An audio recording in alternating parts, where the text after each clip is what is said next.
Hola queridas y queridos demoledores, bienvenidos a los canales de MP Geopolítica, Demoliendo mitos de la geopolítica y ECAI Center. Hoy me acordé. Muy buenas tardes, Adrián. ¿Qué tal? ¿Cómo estás? Hola Santiago, ¿qué tal? Veo que hoy te has quitado el apellido por alguna razón, pero bueno, Sí, bueno, es para ahorrar recursos. como, No soy como los ucranianos que lo funden todo. Yo como ahorro recursos. Santiago te identificamos perfectamente. Bueno, ya Correcto. sabéis que estoy con vosotros los jueves por la tarde o por la noche, según el país, a las 11 de la noche, hora de Madrid.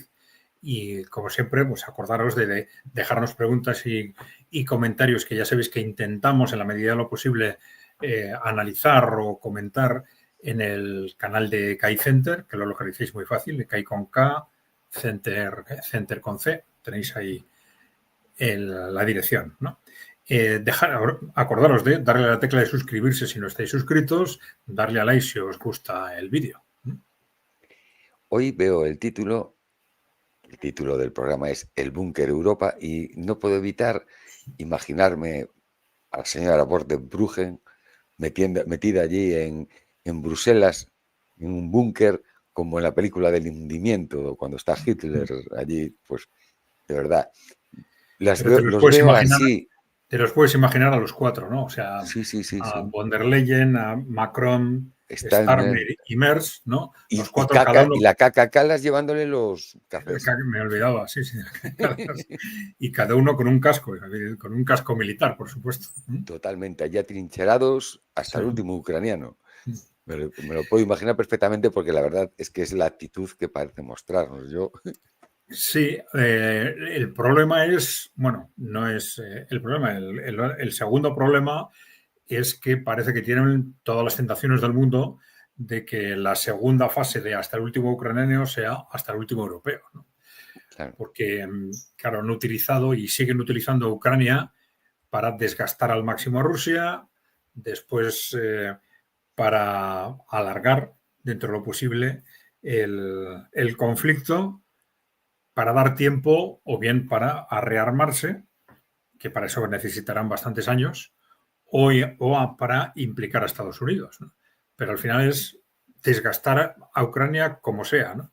Pero claro, si esa baza se les termina, pues todo parece indicar que no van a dudar en que si hay que al desgastar siguiente. Europa hasta el último europeo, pues lo primero es lo primero, ¿no? Por eso Me es viene, importante recordar que nadie piense que estas personas actúan por intereses nacionales o por intereses de países, ¿no? Esto es muy importante, ¿no? Porque muchas veces los analistas geopolíticos con ese tema se pierden bastante, ¿no? Se pierden bastante.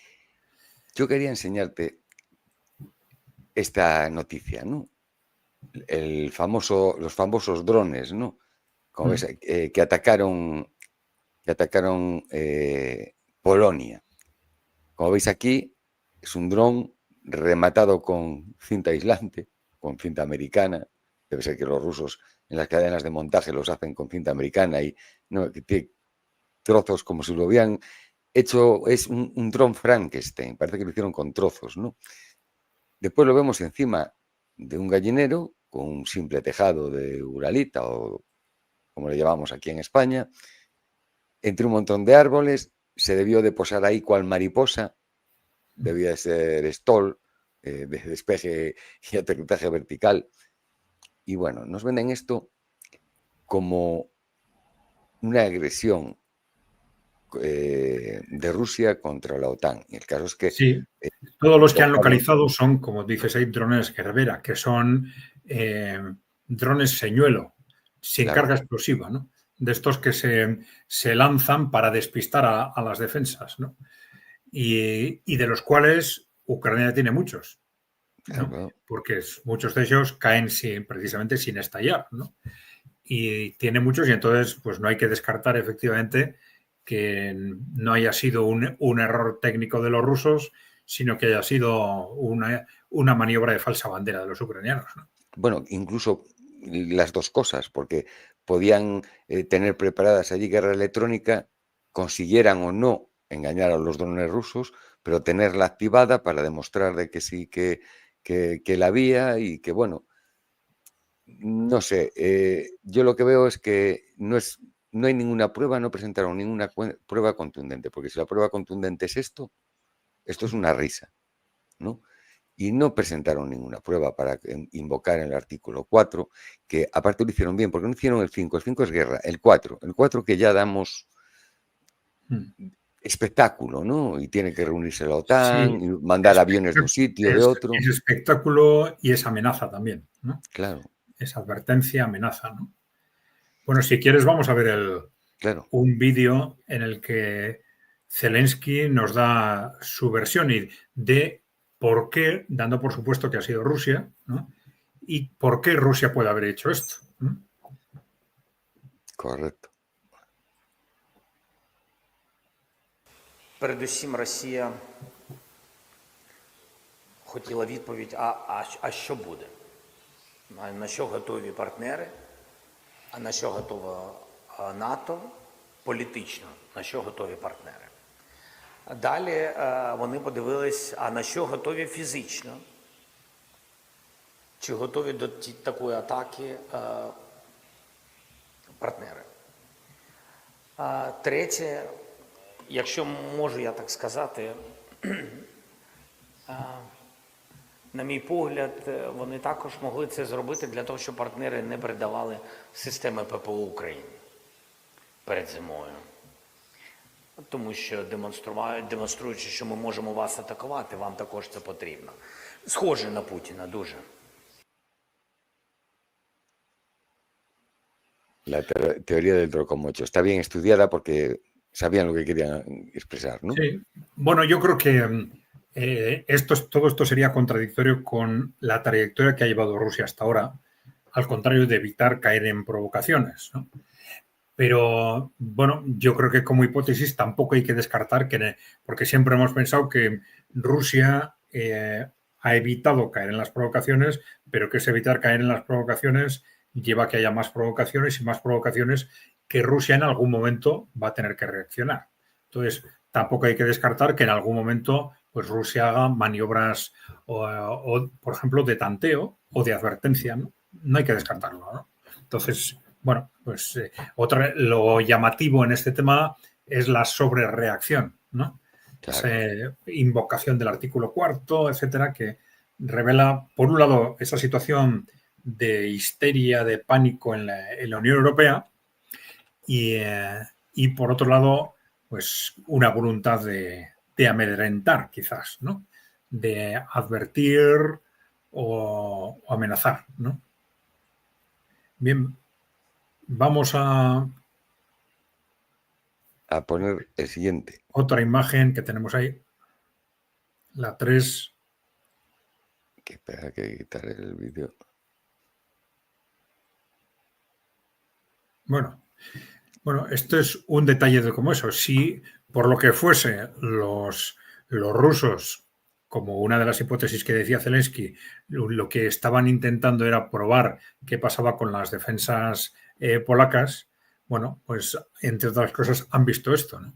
Que estaban no matando moscas a cañonazos, como se suele decir, pero drones de $10.000 con misiles de cientos de miles, ¿no? Unos 400.000 euros cada unidad, cada uno de misil estos que proyectiles, leemos ahí, millones de euros para derribar unos drones que cuestan unos pocos miles, ¿no?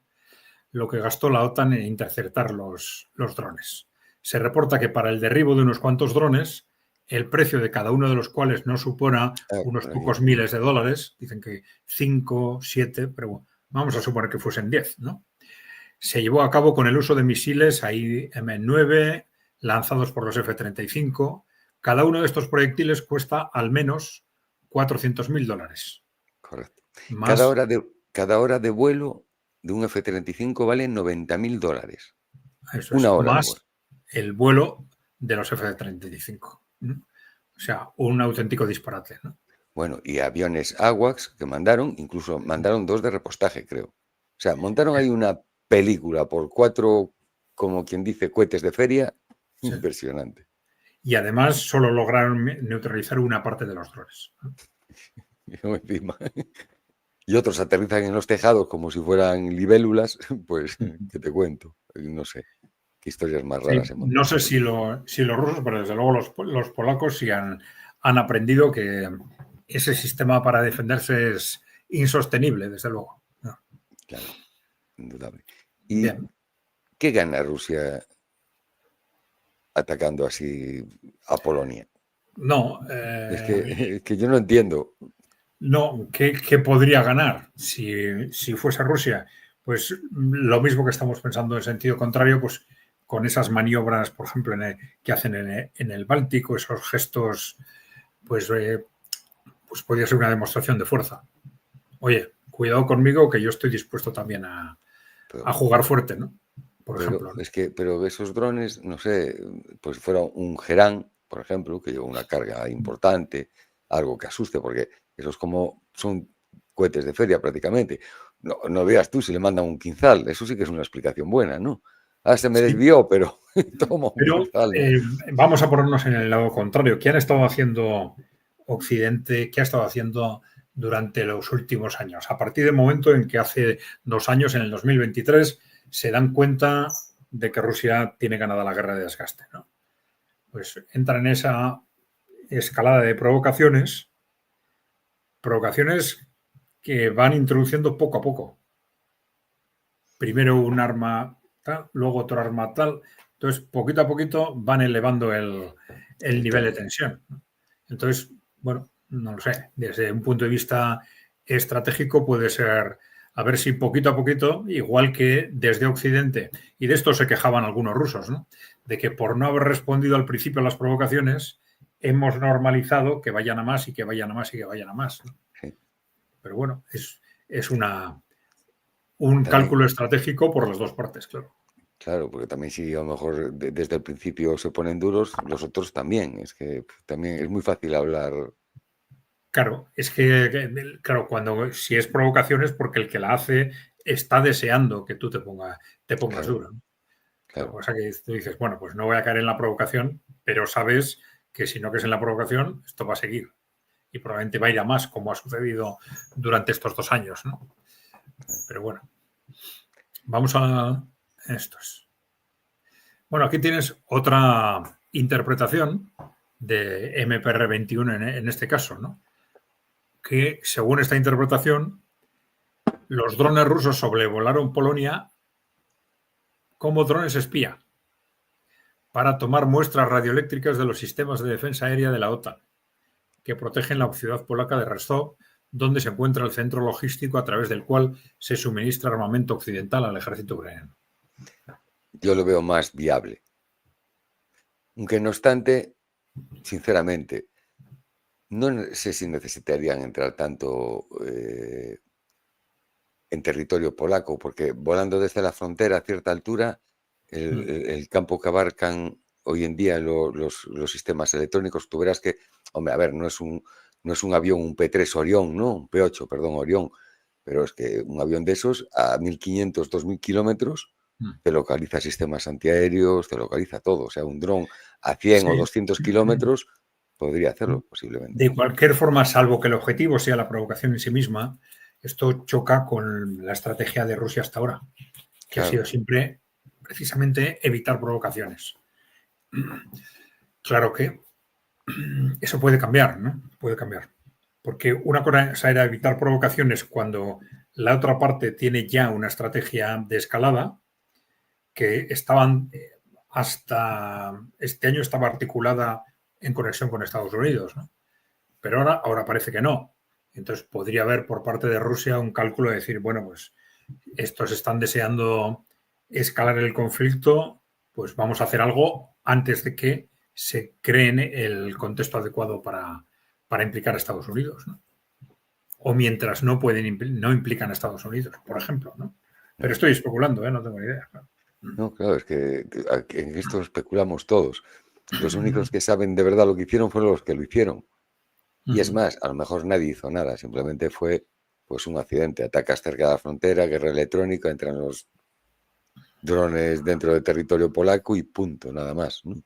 Los otros, como Sí. son unas locas, montan ahí Bueno, pero sí es interesante tener en cuenta las declaraciones de Rusia, que han sido muy escuetas. y únicamente han dicho que los drones no tenían la misión de atacar objetivos en territorio polaco. Claro. No han dicho que no eran nuestros, ¿no? Por ejemplo, que podían haber dicho, ¿no? Y no han dicho más. Es más, el ministro, creo que ese era el ministro de Defensa lituano, él dijo que eso no había sido un ataque de Rusia contra Polonia y que, bueno, que por la guerra electrónica pudo entrar y tal. Y estamos hablando de Lituania, que suelen ser países con un verbo muy agresivo hacia Rusia. Aunque supongo que en esos países de vez en cuando a alguien le entrará la sensatez, ¿no? Porque claro, si esto estalla, los primeros que se van al precipicio son ellos, ¿no? Y de cabeza, ¿no? Sí, porque ya lo primero que iba a buscar Rusia dentro de su estrategia es desde Bielorrusia cortar en dos la defensa de la OTAN, el paso Suwalki a Kaliningrado y dejarlos ahí aislados.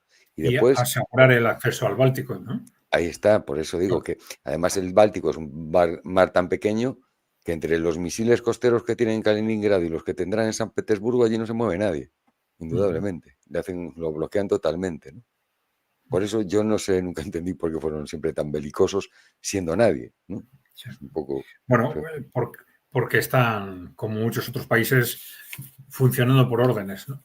Claro. Como hemos dicho al principio, ¿no? Es que hay muchas cosas que no se entienden si piensas en los intereses del país, ¿no? ¿Cómo pueden hacer esto si están atacando su propio país? Están destruyendo país, ¿no? Su propio país, ¿no? Pues igual que Finlandia, porque Finlandia tiene en extensión, es un país aceptable, de un tamaño aceptable, pero creo que solo tiene 3 o 4 millones de habitantes, o 5, no creo que tenga muchos más. También tampoco es un rival para Rusia si Rusia se pone en plan malo, no sé. Claro. Y ves a Stubb, a su primer ministro o presidente, no recuerdo si es primer ministro o presidente, que siempre está en primera línea de lo más agresivo. Hay mucho masoquismo, yo es que no lo entiendo. Sí, el papel de Finlandia es curioso, ¿no? Es un país tan pequeño, el protagonismo que le han dado, ¿no? En las reuniones con Trump en la Casa Blanca, Finlandia, ¿no? Finlandia, es que es muchos kilómetros de frontera. Sí. Y muy cerca de las bases estratégicas rusas, tanto navales de Murmansk y Arcángel, y tanto como las bases todas que tienen la península de Kola, todas las bases aéreas. Sí, pero a Nueva York no van ni Polonia, ni los Bálticos, ni Rumanía, va Finlandia, concretamente. Claro. Yo de verdad, son cosas que no entiendo en la estrategia. Sí, ha hecho unas declaraciones el primer ministro, creo, de Finlandia, diciendo que en este momento que pasa más tiempo con Zelensky que con su mujer. Pero bueno. Bueno, por lo menos le cuenta chiste, digo yo, Zelensky, ¿no? algo harán. Pasamos a la siguiente imagen, si quieres. Sí. Bueno, y estamos ya con el tema de las reacciones, ¿no? Ya sabéis, estas sobrereacciones que ha habido desde el primer momento, esa invocación del artículo 4 del Tratado de la OTAN, que no es más que, digamos, llamada consultas. La aplicación del artículo 4 se abre una ronda de consultas, ¿no? No es otra cosa, aunque simplemente la cercanía al artículo 5, pues ya suena fuerte. Suena fuerte, ¿no? Claro. Bueno, aquí ha habido una medida. Polonia limita el tráfico aéreo en las fronteras con Ucrania y Bielorrusia tras la incursión de drones rusos. La medida estará en vigor durante 3 meses con el objetivo declarado de garantizar la seguridad estatal. Bueno, pero me ha interesado la interpretación de esto que ha hecho Rubén Gisbert, que la tienes en el siguiente. En el siguiente, sí. Hizo, bueno, un programa que estará en este momento en Internet, ¿no? Dice, se corrobora lo que se buscó con la falsa bandera de drones rusos y que llevará a la Unión Europea a la guerra de Ucrania, por la exclusión aérea que meterá a Europa en la guerra de Ucrania, ¿no? Bueno, haciendo referencia a que, bueno, siempre se había comentado que este tema de la exclusión aérea era causa de guerra. Ahí yo creo, en principio, igual es que no le he entendido bien, ¿no? Rubén Gisbert, pero hay un un error de concepto, aparentemente, ¿no? Porque, claro, una cosa es exclusión aérea en el territorio de Ucrania Claro, y otra cosa es exclusión aérea en el territorio de en su Polonia, propio territorio. que es lo que han decidido. Claro, en el territorio de Polonia, ¿cuál es el riesgo? Pues que, no sé, pues que pues, si pasa otra vez esto de los drones, pues que ataquen los drones. Pero no sé qué otro riesgo puede haber desde el punto de vista de incrementar el conflicto en Ucrania. Otra cosa es que Ucrania más de una vez había reclamado este tema de que se dictaminara zona de exclusión aérea sobre Ucrania, ¿no? Es decir, que las potencias occidentales dijesen que Derribaran. los rusos o nadie puede volar en el cielo de Ucrania, especialmente ningún avión ruso. Y si hay alguno que viola ese criterio, vamos a por él, ¿no? Y claro, eso ya suponía, evidentemente, la entrada directa en guerra de Occidente con Rusia, ¿no? Y eso era lo peligroso, ¿no? Pero no sé si es una cuestión de simplemente de confusión terminológica, haber confundido una exclusión aérea con la otra, pero bueno, Rubén Gisbert tampoco improvisa tanto los análisis, igual ha visto algún otro riesgo detrás. Hombre, yo el mayor riesgo que veo es para Polonia, porque las compañías aéreas del transporte va a tener grandes pérdidas. Si los aviones no vuelan, pues en realidad sería una victoria para Rusia, porque con 4 drones de nada te paro todo el espacio aéreo de gran parte de Polonia, que es un problema para un país. Pero bueno. Bien, y si quieres vamos Al siguiente. Eso es. Ahí estamos. Eso Esta es. fue buena. Esta ha sido una filtración como consecuencia de un hackeo a las Fuerzas Armadas francesas, ¿no? En las que pues, se ha hackeado este mapa, que como veis se titula arriba Las Fuerzas Conjuntas de la Coalición de Voluntarios. Esta coalición de países que se supone que se están aglutinando, se están preparando para intervenir en Ucrania. Que un día nos decían que va a ser intervenir ya para apoyar a Ucrania en la guerra y últimamente nos están diciendo que no, que va a ser para entrar en Ucrania como garantía de paz. O sea, una vez que termine el conflicto, que no se lo cree nadie, claro. Primero porque las negociaciones todavía están prácticamente sin empezar, porque Rusia ha dicho que de eso nada, y sin embargo estos ya llevan, se supone que año y medio preparándose para algo que no sabe, en principio no se sabe si va a existir. Está claro que para lo que se están preparando, hasta ahora no se han atrevido, pero se están preparando para intervenir de forma directa en el conflicto, ¿no? Con la gran duda de si lo harán o no lo harán, ¿no? Pero bueno, de cualquier forma, antes de hablar de eso, este mapa refleja un reparto de esa Ucrania ocupada, ¿no? Entre, en principio, 4 países, ¿no? Lo vemos en el siguiente, si quieres. Es que es una pena, lo tienes que decir, porque es que en el mapa original yo lo tengo y se miran las banderas y, por ejemplo, aquí sobre Odessa hay una bandera francesa. Al norte casi en Kiev, más bien al sur de Kiev, hay 2 banderas británicas, banderas polacas en Lviv. O sea, está todo dividido en el mapa especificado. Sí, en principio, vamos a ver, esta es la interpretación que se hace del mapa, ¿no? Bien, según protocolos de encuentros secretos de los miembros de la coalición, que se han sido hackeados, ¿no? En la operación de la ocupación participarían por lo menos 4 países: Francia, Gran Bretaña, Polonia y Rumanía. París pensaría en apoderarse de las zonas ricas en minerales para realizar su exploración, extracción y venta. Se trata de las regiones de Zitomir, Kharkov y Sumy, con sus yacimientos de petróleo, gas, carbón, oro, uranio y titanio, aunque ya están vendidos a Trump. Pero bueno, Londres aspiraría a apoderarse de los centros logísticos para controlar transportes y tráfico. Bucarest y Varsovia recibirían territorios, todo lo que limita con Polonia, más la región de Odessa y, por consecuencia, salida al mar. Ya sabéis que estamos hablando, en principio, de ese supuesto de que estas fuerzas entrarían para ocupar supuestamente después de haber llegado a un acuerdo en el que Rusia se quedaría más o menos con los territorios que ya tiene ocupados y el resto entrarían fuerzas de la OTAN como garantía de paz, dicen, ¿no? Bien, para ocupar Ucrania la coalición necesita, nos dice aquí, un contingente militar de unos 50.000 efectivos. Se subraya que la operación será concordada con las autoridades ucranianas y será oficialmente presentada al público como entrada de fuerzas de mantenimiento de la paz en el marco de garantía de la seguridad.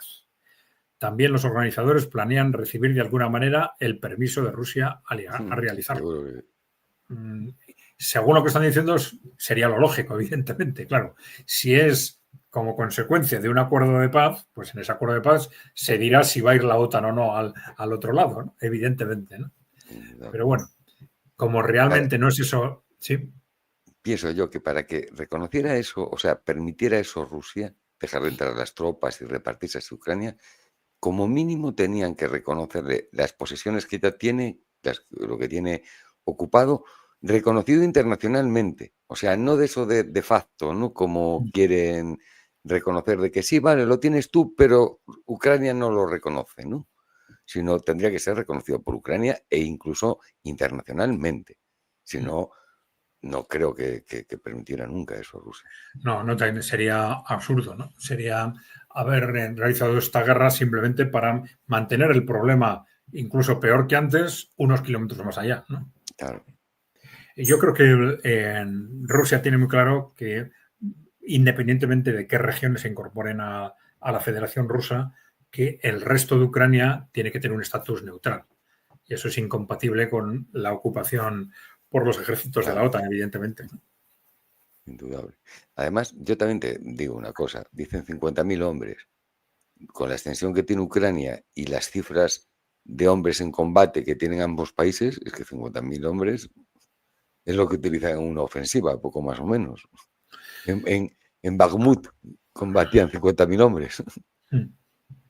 Sí, efectivamente, porque en eso tienes razón, porque ya no se trata estaban diciendo, no, es que en un contexto ya en el que se ha llegado a un tratado de paz para terminar la guerra, pues no necesitas demasiados hombres, pero efectivamente el ejército ucraniano está ahí, ¿no? Para que esos 50.000 tengan un peso suficiente para, de hecho, aunque no sea de derecho, pero de hecho ocupar el país, pues tendría que ser mucho más que eso, o tendría que desarmarse el ejército ucraniano, ¿no? Es que a lo mejor ahora Zelensky firma y acepta, pero dentro de 2 meses llega el general, no sé qué, da un golpe de Estado o es elegido cualquier otro y dice fuera de aquí que no, os he hecho yo, porque tengo un ejército de 500.000 de hombres con experiencia en combate armado. 50.000 hombres no hacen nada, indudablemente. O sea, no se asegurarían nada ni por parte de Rusia ni por parte de Ucrania, porque Ucrania estamos todos muy convencidos de que tal, pero también cuando un país es tan llevado a tal límite, es fácil que aparezca un caudillo, que aparezca un nuevo líder, que aparezca alguien que le dé la vuelta a la tortilla y aquí, vamos, hasta terminen aliándose con los rusos. No sería hasta descabellado. No es la primera vez que pasa en la historia.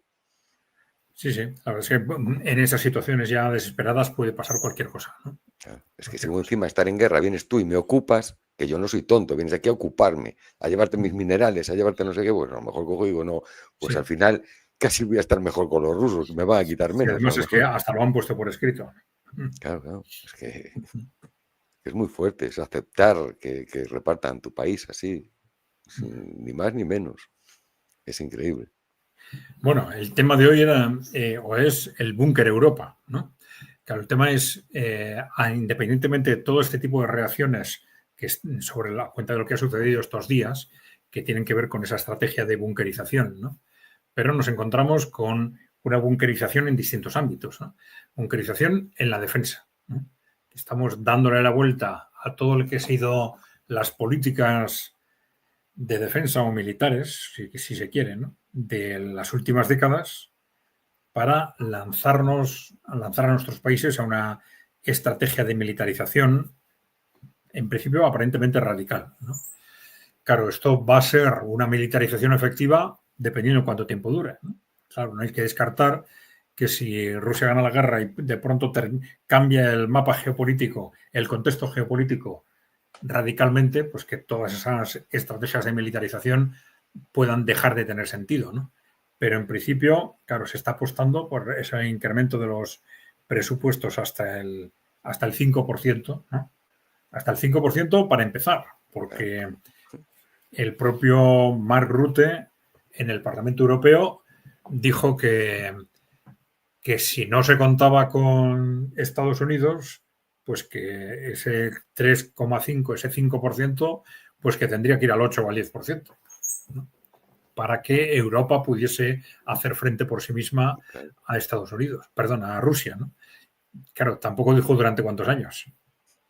Claro, durante cuántos años hay que gastar todo esto para que Europa pueda quedar al nivel, con una capacidad militar equivalente a la de Rusia, pues Es que, a es saber. que ya no es equivalente, Adrián. Es que tendría que tener capacidades ofensivas para poder vencer a Rusia. Y eso no solo es equivalente, tiene que haber más. Es que Sí, en la práctica sí. En teoría, ellos dicen que es defensivo, ¿no? Pero, sí, pero evidentemente, claro, van a la frontera. Es defensivo, pero van a la frontera de Rusia. A ver, claro. Y llevan 30 años acercándose a la frontera de Rusia, buscando claro. pretextos para ir a la guerra contra Rusia, etcétera, ¿no? Y hay que pensar que ahora mismo Rusia, después de 3, 4 años de guerra, tiene blindadas sus fronteras, tanto por el aire como por tierra. Está en guerra, las tiene blindadas. No es eso de que llego y los pillo por sorpresa, ¿no? Y cuando me di cuenta estoy en las puertas de Moscú. Eso ya no vale. Está preparado Rusia. Por eso no vale cualquier ejército. Para vencer a Rusia tienes ahora que meter 1,5 millones de hombres. Tenemos un incremento sustancial del presupuesto militar que yo creo que en principio el gran problema es la financiación, ¿no? ¿Cómo se financia esto? ¿Cómo se financia por países que están tan endeudados, ¿no? Porque claro, se está hablando mucho de bonos europeos, pero claro, los bonos europeos eran el recurso tradicional cuando se estaba pensando que pague Alemania, ¿no? No, a través de los bonos europeos, pero que pague Alemania. Pero ahora, claro, tal como está Alemania, ¿va a aceptar Alemania otra vez pegarse otro tiro en el pie con una cosa de estas? Incurrir ellos con el costo fundamental de la financiación de ese tipo de proyectos. Tendrían que estar muy locos, pero no hay que descartarlo, ¿no? Merz se ve muy voluntarioso, muy rusófobo directamente. Incluso hablan de que otros primeros ministros, otros presidentes europeos están un poco asustados con el belicismo de Merz, que todo el mundo de retórica, por ejemplo, el presidente de España, Pedro Sánchez, si hace falta ir a una reunión y bueno, decir sí, porque Rusia es mala e invadió y tal y cual, pero cuando llega la hora de la verdad de mandar gente, de ir a, ya vemos que dice que a mí no me digan nada, yo no quiero saber nada de eso. Son los británicos, los franceses, polacos y poco más, ¿no? Sí, Merz además tiene una retórica muy agresiva, ¿no? Muy agresiva contra Rusia, contra los rusos, etcétera, ¿no? Y se parece es una retórica, una situación que se parece tremendamente a la de los años 30 del siglo pasado, tremendamente. También una élite corporativa en peligro pone en marcha el nazismo con un líder, con otra imagen, porque no es la que corresponde ahora, ¿no? Pero pone en marcha a un líder que pone en marcha fundamentalmente una estrategia de rearme. Una estrategia de rearme financiada también de forma extraña, y a partir de esa financiación consiguen que esa estrategia de rearme reactive a corto plazo la economía, ¿no? Que es lo que puede ser un objetivo también en este momento, ¿no? Y por eso están hablando de las empresas de automoción que están con el agua al cuello y que alguna está diciendo, pues igual salimos de esta fabricando tanques en vez de vehículos, ¿no? Sí, la fábrica puede salir adelante, pero el país compra cosas que no tienen, porque, a ver, si tú compras un avión comercial, pues comercias. Si compras un tren, pues das un servicio, pero las armas solo sirven para una cosa, para la guerra. Y Sí. son siempre pérdidas, porque hay que mantenerlas y encima te las destruyen. Claro, porque está la posibilidad teórica de que Europa se convirtiera en un gran exportador de armamento, pero eso no se hace de un día para otro, ¿no? Entonces, al final, esas armas que tú fabricas vas a tener que darle salida, pero bueno, no es de descartar, que al final, como pasó en los años 30 del siglo pasado, digan, bueno, a corto plazo resuelvo el problema económico y a medio plazo guerra. Y que digan, pues bueno, a corto plazo resuelvo el problema económico y a medio plazo guerra.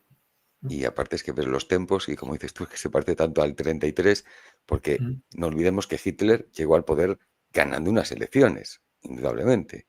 Bueno, tras unas elecciones, más bien, vamos a decir. Bueno, en coalición, ¿no? Estará en Claro, coalición. por eso digo, no ganándolas él, pero bueno, vino por efecto electoral, indudablemente, ¿no?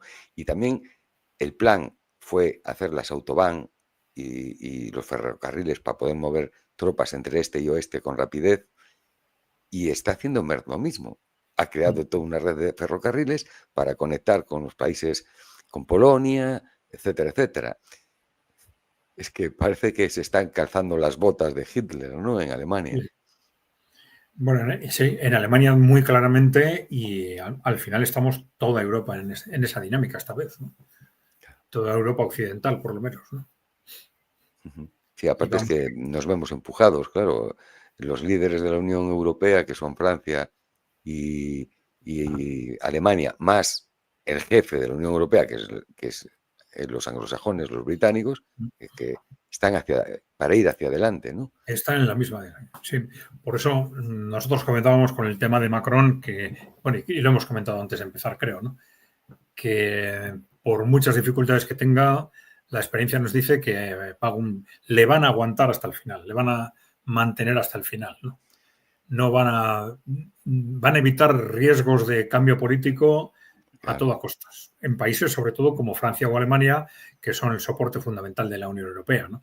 En esos países, Francia, Alemania y Reino Unido, pues las mayorías de las encuestas dirán lo que sea, pero se van a agarrar, los que están ahora se van a agarrar al poder si es con todo tipo de medios, legítimos, no legítimos, democráticos, no democráticos, van a hacer lo que sea. Además ya nos lo dijo el comisario, ¿no? Thierry Breton, en la televisión, que lo habían hecho en Rumanía y si hacía falta ya lo harían por supuesto, en Alemania. Es que anular elecciones o lo que sea, ¿no? Las élites financieras occidentales metieron mucho dinero, hay mucho en juego ahí y no van a permitir que venga alguien a desbaratarle sus planes. Por eso va a ser dificilísimo, casi imposible, poder cambiar un presidente o uno de ellos, de esos tres que hablamos, ¿no? Concretamente. Sí. Va a ser muy difícil. Bueno, y relacionado con esto tenemos, aparte del tema de la defensa, el tema de los derechos civiles, ¿no? En esa bunkerización de Europa tenemos un contexto que de alguna forma no es del todo nuevo, que lleva aproximadamente 20 años, ¿no? Y que el detonante fue el derribo de las Torres Gemelas en Nueva York. Hoy mismo es el aniversario, precisamente. Pues sí. Hoy mismo es el aniversario. 24 años. 24 años, ¿no?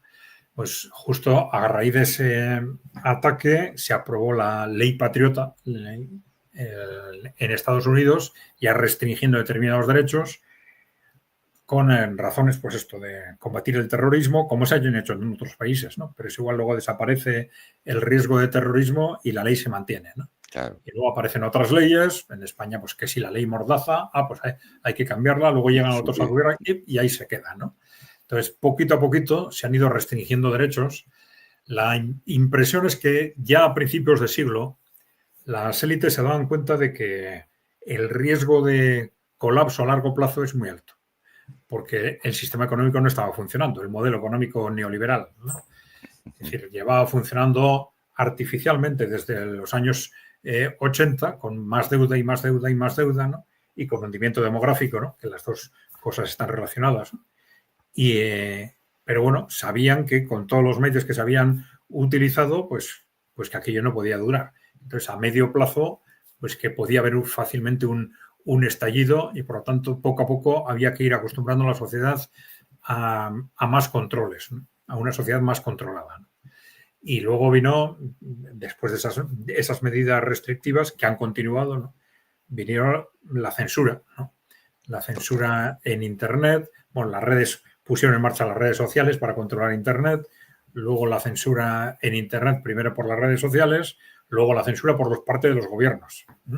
Y sobre todo liderados por el Parlamento Europeo, que siempre es el más agresivo en todo lo que se refiere a censura y demás, ¿no? Bueno, ¿a dónde va a llevar esto? Pues ahora ya en países como Reino Unido y Alemania se están tomando decisiones cada vez más duras, ¿no?, en cuanto a persecución de personas por noticias en Internet, ¿no? Ya están diciendo que ya hay cientos de casos en Alemania y miles de casos en Reino Unido de gente que ha pasado por la cárcel por Había un caso de cosas que han dicho ahí. una señora de mayor, de 80 y tantos años o así, que por un comentario opinando, no recuerdo qué, en contra de qué, pues que le apareció allí la policía y se la llevó. Sí, sí. No O sea, sé si debe al ser- final estuvo en la cárcel o la soltaron, pero solo el mero hecho que llame a tu puerta por un comentario en internet. A ver, aparte una señora de 80 y tantos años que no creo que vaya a coger ahora el Kalashnikov y a matar a nadie, pues es No, que pero es cuidado. Pero si habla, si es capaz de hablar, ya puede hacer daño hablando. Claro, claro. Evidentemente. Es que... Todo esto es una dinámica que puede ir a más en el corto plazo, porque claro, está muy relacionada con lo que pasa en Ucrania. Y el miedo que tienen a que la victoria rusa en Ucrania pues sea un punto de inflexión hacia la pérdida del control del mundo por parte de estas élites, ¿no? Entonces, a medida que los rusos vayan avanzando o se vaya viendo que el ejército ucraniano va colapsando, todas estas medidas en esos países occidentales pueden acelerarse, ¿no? Pueden acelerarse. Hoy también, evidentemente, en la medida en que la gente vaya reaccionando. Si la gente va reaccionando, se ve peligro interno, pues las medidas van a ir a más, ¿no? Las restricciones de derechos civiles. Te comentaba, antes de que empezara el programa, que en X, el famoso trendy topic, la tendencia, de lo que más se habla, siempre hay su lista, ¿no? Y están metiéndole fuego a todo Francia, palizas de policías, manifestaciones, y resulta que Francia no era trending topic, era, si hace falta, el torero aquel que toreó no sé quién, pero Francia no era trending topic. Y mirabas que, bueno, que la gente estaba continuamente, yo puse muchas noticias sobre Francia y un montón de visitas, de likes, de retweets y de todo. Y sin embargo no era trending topic. Es increíble. Sí, sí. Bueno, es que no hay que descartar nada. Todo lo que hemos considerado normal hasta ahora puede cuestionarse en este momento perfectamente, ¿no? Porque luego tenemos el fenómeno de la bunkerización de la élite política, ¿no? Es decir, que lo hemos comentado, estos gobiernos que están muy direccionados hacia la guerra en los países claves europeos, esos no pueden dejar el gobierno. Y esto significa que tienen que tomar medidas políticas de todo tipo, además de la restricción de derechos civiles, para asegurar que se mantienen. Es decir, que a Macron le van a apoyar independientemente de lo que pase para que continúe hasta el final, ¿no? Todo lo necesario. Retrasarán todo lo posible la convocatoria de elecciones legislativas también, si pueden, ¿no? Vamos a ver si no cuentan con mayoría y tal, al final igual no tiene más remedio que convocar legislativas e ir a un sistema de lo que llaman cohabitación, ¿no? Si pierde muy descaradamente las elecciones el grupo de Macron, pero retrasarán todo lo posible las elecciones legislativas y a Macron le mantendrán todo lo que puedan, ¿no? Hasta el 27, ¿no? Y luego también, evidentemente, si pueden. En el caso de Alemania, bueno, pues ya se blindaron de alguna forma adelantando las elecciones y no sé si tienen riesgos a corto plazo, yo creo que no, porque tienen elecciones locales, regionales, pero no creo que tienen riesgos políticos directos para el gobierno a corto plazo, a corto o medio plazo en Alemania hasta las siguientes generales, ¿no? Y luego en Reino Unido, bueno, en los tres países las encuestas son desastrosas para los gobiernos, ¿no? Pero en Reino Unido especialmente, ¿no? Un gobierno que había entrado con mayoría absoluta se hundió en las encuestas pues casi de un día para otro y no ha salido de ahí. Le están dando las encuestas fundamentalmente al Reform Party, al partido de Farage, que es el partido menos belicista, ¿no? Como está pasando en casi todos los países, ¿no? Pero ya ha habido, por ejemplo, maniobras. Ha habido un efecto curioso con este tema, porque claro, en todos estos países se está moviendo mucho el tema de la migración, ¿no? Y con este tema de lo que se ha revuelto a cuenta del tema del conflicto migratorio, pues ya ha habido encuestas que han empezado a repartir el voto del Reform Party entre el Reform Party y el Advance Party, que es, digamos, más radical en el tema migratorio. Pero claro, esto tiene en el Reino Unido, si eso se confirma, eso tiene una repercusión tremenda, porque con el sistema mayoritario que tienen en Inglaterra, las encuestas tal como están ahora, o como han estado estos meses, el Reform Party ganaría las elecciones de calle, porque el primer partido en cada circunscripción se lo lleva todo, ¿no? Entonces ganaría, pero de forma disparatada. Pero claro, si el voto del Reform Party se divide en dos, puede ser no conseguir nada. Puede ser no conseguir nada. La diferencia entre ganar de calle a no conseguir nada, ¿no? Entonces, bueno, pues no hay que descartar que todo tipo de juegos alrededor de ese tipo de estrategias, ¿no? Para asegurar que los gobiernos belicistas que están ahora se mantengan, ¿no? Yo, si un partido político en Europa, sorprenderme no, sinceramente, ya no me sorprende ningún partido político en Europa, pero lo que son los verdes en Alemania cuando éramos jovencillos y salían los verdes, que eran revolucionarios, eran muy progresistas, luchaban contra las armas, protegían Resulta que ahora en Alemania los verdes son los más belicosos del arco político. Es más, venía en la noticia de ayer, que exigieron en el Parlamento al gobierno alemán, le exigieron que proporcionara 4.500 millones de euros adicionales en ayuda a Ucrania, y el CDU, el CSU y el SPD no apoyaron la propuesta. Bueno, y Alternativa de Izquierda también votaron en contra. Solo los verdes de la Elenita Barbrock, ¿no? Era Elena, ¿no? Sí, pero ya sabes que esto no es nuevo, ¿no? Porque Claro. esa posición ultra atlantista, etcétera, les viene a los verdes de muy lejos, ¿no? Ya, por ejemplo, con la guerra de Irak, ¿no? Claro. Incluso con la guerra de Yugoslavia en los años 90, ¿no?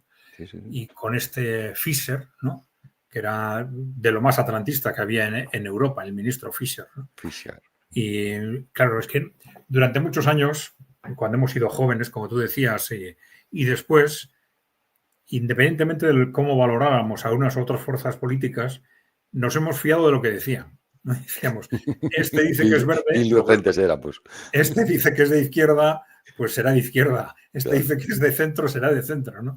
Y luego te das cuenta de que muchas veces es una mentira absoluta, ¿no? Total. Aparentan una determinadas ideas para hacerse con una parte del electorado, pero detrás están pues quien les financia, quien les da órdenes, etcétera, apuntando muchas veces en una dirección totalmente contraria, ¿no? Y claro, ese que les controla y les da órdenes casi siempre, evidentemente, es gente de mucho dinero y suelen ser los intereses similares, ¿no? Pues de oligarquías corporativas, financieras, etcétera. Esto demuestra de que fue, para mí, ¿no? Me demuestra totalmente que fue un partido creado, o sea, un partido contrarrevolucionario. Es decir, nosotros facilitamos el partido revolucionario, enfocamos toda esa revolución en ese partido y claro, como es nuestra, después cogemos y la diluimos. Punto. Claro. ¿No? Pero ha habido muchas estrategias de ese tipo en lo que se llamaba antes la izquierda, ¿eh? Ahí tienes, por ejemplo, un trabajo muy claro en esa dirección hizo la Sociedad Fabiana en Inglaterra, ¿no? Que fue un instrumento aristocrático para incidir en el movimiento obrero y en el Partido Laborista, y luego han estado siempre en disputa dentro del laborismo el ala fabiana, aristocrática, corporativa, y el ala obrerista, más ligada a los sindicatos, etcétera, ¿no? Pero la Sociedad Fabiana, primero en el Reino Unido y luego también en parte de Europa, o sea, tuvo una influencia impresionante para arrastrar, por ejemplo, a la socialdemocracia hacia intereses corporativos, ¿no? Luego tenías la Escuela de Frankfurt.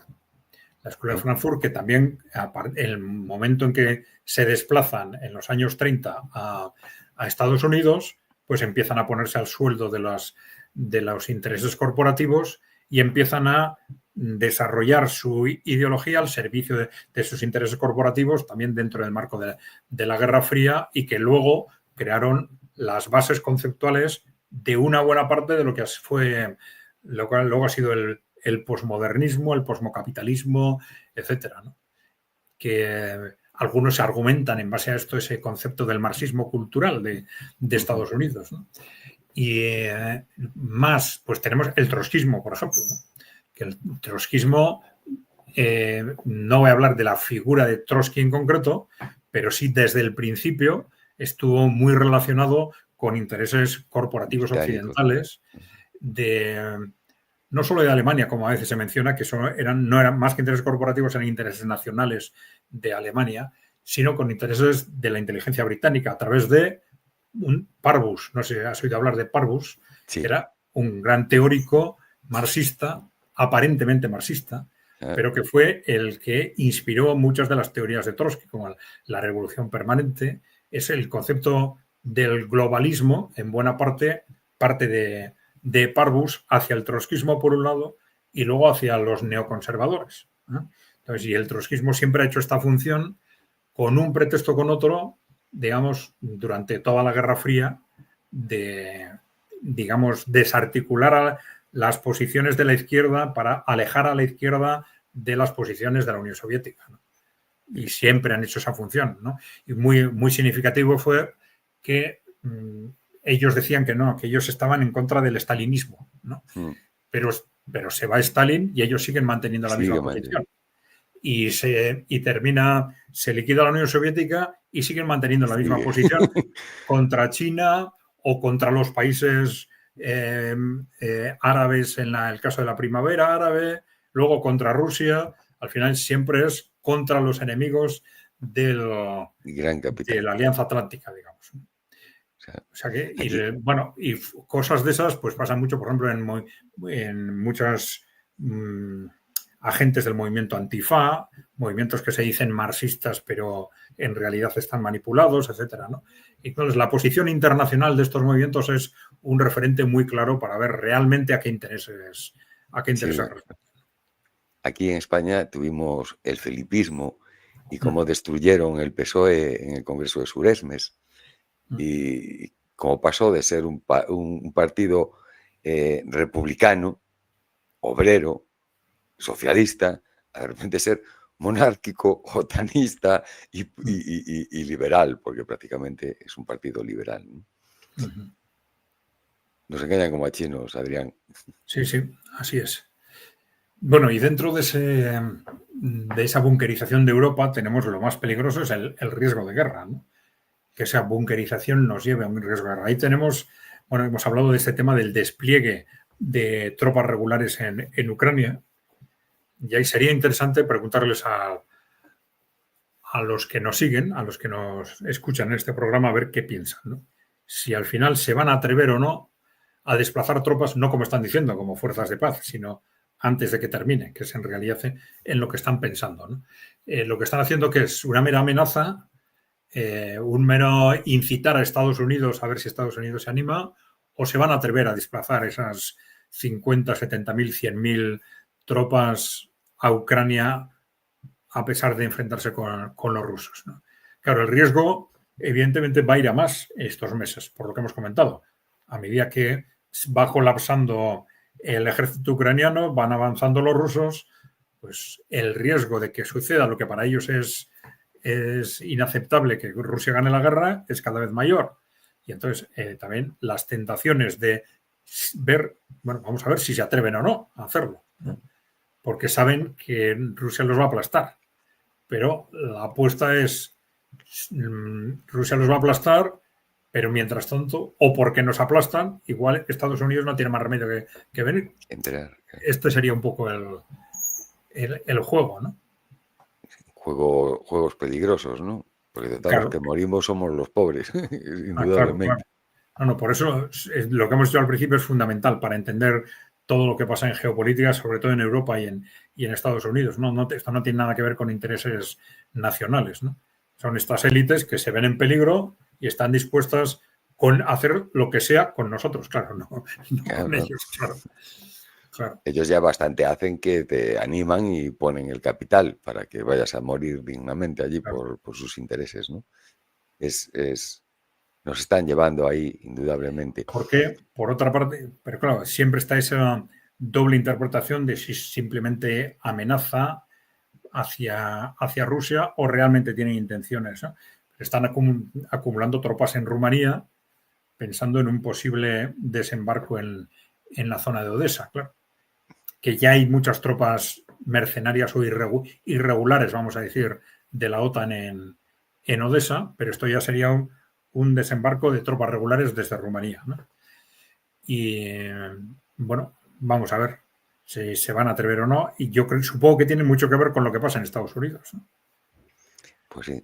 No hay que descartar que esto que acaba de suceder, este atentado, pues sea también una forma de presión, ¿no? Un elemento más de presión hacia el gobierno, ¿no? Tener cuidado que estamos dispuestos a todo. No habría que descartarlo.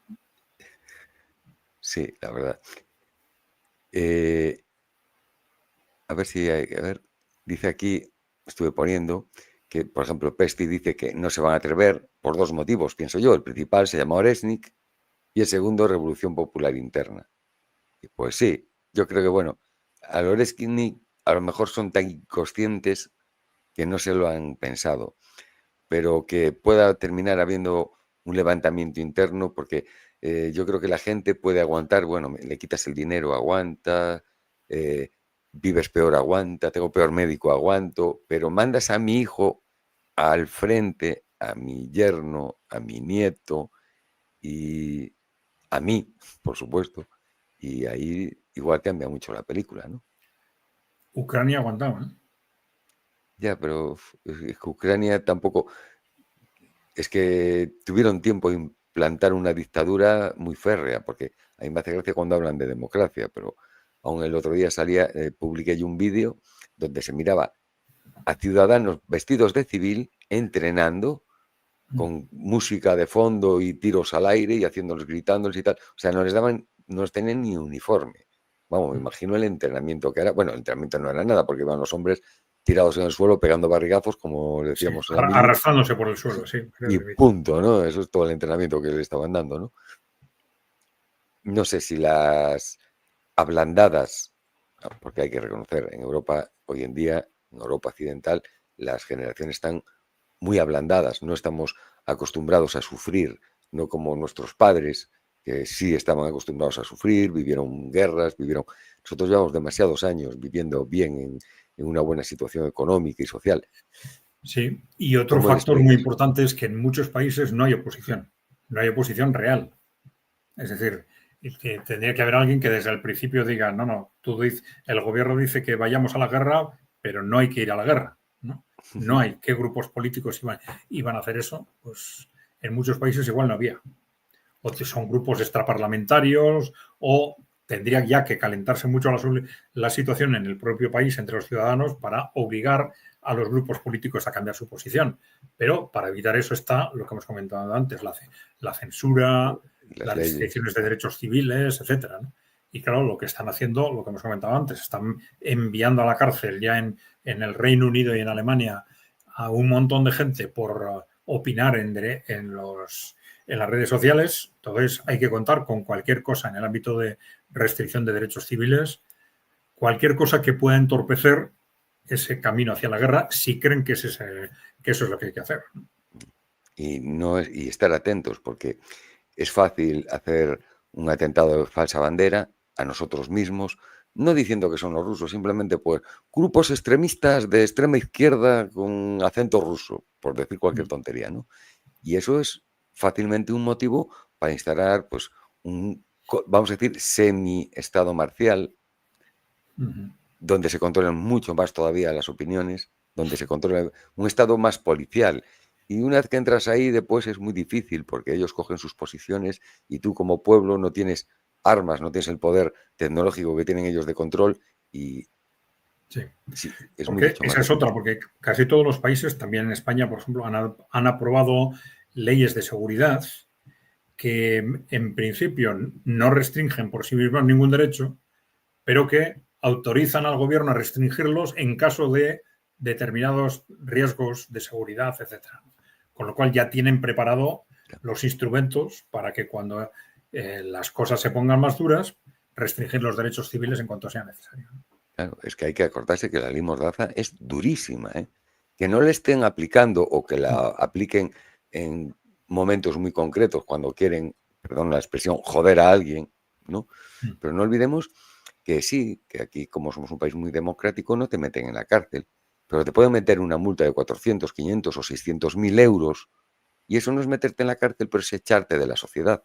Porque, por ejemplo, yo no podría pagarlo y lo que no voy a estar es trabajando 8 horas como un cabrón para darle todo el sueldo a un juzgado. Pues me voy a vivir a un puente. Te echan de la sociedad. No puedes tener una casa, no puedes casarte, no puedes comprarte un coche. No es una broma, es más cruel. Por lo menos en la dictadura te llevaban a comisaría, te pagaban una paliza, estabas un mes en la cárcel, salías y seguías viviendo. ¿Pero qué haces Sí, con sí. esto? No, es que eso se comenta mucho, ¿no? Que las multas, por ejemplo, por manifestaciones, etcétera, al final del franquismo eran mucho más bajas que las de ahora, ¿no? Claro. Mucho más bajas. Es que ahora es que no, que va, ellos no te pegan, bueno, dicen, ¿no? Porque al final darte te dan, ¿no? Pero bueno, no te meten en la cárcel, no te pegan, pero eso, te meto, ya no 400.000, pero un trabajador cualquiera te dice 50.000 euros de multa y ¿cómo las pago? Y si no pagas, supongo que irás a la cárcel, porque si no, ¿de qué vale la multa? ¿No? ¿Con qué te presionan? Pues si digo no pago y ya está, ¿no? Claro. Al final te cobran, de alguna manera te lo van a cobrar. Claro. Y es durísimo. Y bueno, y muchas más cosas, porque te pones a analizar la ley Mordaza y es que cuidado, ¿eh? Es una ley dictatorial total, total. Sí, sí. Y solo tienen que empezar Y a ahí vemos aplicarlo cómo ha todo. habido en la práctica un consenso entre todos, ¿no? Hasta los grupos que se han dicho más revolucionarios, que además todos ellos en el primer lugar el programa electoral, pues, suprimir la ley Mordaza, llegan al gobierno y se acabó, ahí se queda, ¿no? O sea que... Sí, vienen, pero para sacarlas luego, Sí. el caso es que no vemos un solo gobierno, porque no voy a decir, no, porque es que este PSOE prometió que iba a hacer esta, quitar la ley Mordaza. No, da igual, no es el PSOE. Y los que estuvieron antes del PP hicieron lo mismo. Y están así. Es más, normalmente cuando las leyes más restrictivas y más duras suelen hacerlo los partidos de izquierda que gobiernan para contener precisamente a esa parte más revolucionaria del pueblo, ¿no? Claro, si lo hace el PSOE, pues claro, los del PSOE pues no salen. Si lo hace el PP, vamos todos a la calle, ¿no? Y suelen, si os fijáis, las peores leyes las suele hacer el Partido Socialista. Y después, bueno, pues ya quedan, como dices tú, ya quedan, ahí se mantienen, como cuando Zapatero, que tampoco fue de los peores presidentes, aunque fuera un sin sangre, ¿no? Pero hizo una ley, cambió la Constitución para que los acreedores del país cobraran antes que nosotros. Si no comes, no comes, pero ellos cobran. Y ahí está, sigue ahí. Nadie cambió la Constitución. Bueno, con todo lo que hemos comentado, derechos civiles, defensa, riesgo de guerra, el búnker político, etcétera, estos días yo venga a decir a los que nos escuchan, ¿no? Muy atentos en las siguientes semanas y meses, porque esto se va a acelerar a medida que avance la guerra en Ucrania. ¿No? A medida que vean que avanzan los rusos o que el ejército de Ucrania colapsa, el peligro de que aceleren, aprieten el acelerador en cualquiera de estos temas o en todos ellos a la vez, pues se va a disparar. Sí, pero hay que estar atentos, tienes razón, porque hay síntomas y yo creo que por desgracia va a haber más síntomas, porque si no hay un cambio de pensamiento en la Comisión Europea respecto a lo que está pasando en Ucrania, etcétera, etcétera, pues...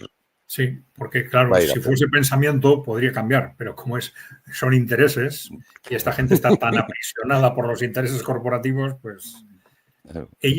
o cambiamos la clase política o no hay nada que hacer. Ya, pero ¿quién la cambia? Hay que salir a torear. Claro. Yo nunca invitaría a nadie a ser agresivos ni nada. Ahora, la experiencia histórica me dice que votando nunca se cambió nada. Se puede cambiar un mes o dos hasta que te olvidas y volvemos a la misma. Solo hubo cambios cuando pasaron cosas, cuando hubo revoluciones en la Unión Soviética, la Revolución Francesa. Ahí sí hubo cambios. Ya no tengo más que decir. El resto... Bueno, de todas formas, yo creo que hemos estado en un 30, 40 años en un contexto muy negativo en ese sentido. Yo creo que eso está cambiando.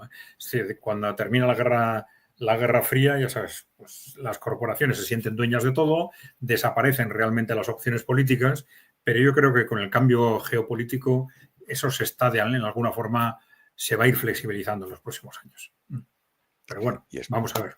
Vamos a ver. Espero que la gente adquiera, lo digo a los jóvenes que ahora nos veréis, que tengáis 18, 20, 25, 30 años, que veáis esto que pasa. Está en vuestras manos. Nosotros ya podemos protestar aquí y tal, pero... Bueno, ojo, ¿eh? Y los jubilados que tienen mucho tiempo libre. Sí, también. Pero eso de decir que hagan los jóvenes, Los jóvenes muchas veces están de tiempo hasta aquí, ¿no? Porque si el trabajo, la familia, tal... No, los jubilados tienen mucho tiempo libre y que hagan. No, si no me refería a hacer, decía por aprender, que miren, que aprendan y que nosotros, los que somos ya más mayores, pues que ayudemos a comprender lo que aprendimos. No nos queda mucho más. Muy bien. Bueno, Adrián, llevamos 1 hora y 7 minutos. Sí. Parece bien, nos despedimos. Pues nos despedimos, ya sabéis, yo estoy con vosotros los jueves por la tarde o por la noche, según el país, a las 11 de la noche, hora Madrid. No os olvidéis de darle a la tecla de suscribirse si no estáis suscritos, de darle a like si os ha gustado el programa y dejarnos preguntas y comentarios que ya sabéis que intentamos responderlas dentro de lo posible en el canal de ECAI Center, ECAI con K, Center con C. Pues muy bien, yo os emplazo mañana a las 23 horas de Europa, de España, para ver al jefe del algoritmo, a Fernando Moragón. Lo tendremos aquí mañana. Pues nada, me despido. Hasta luego.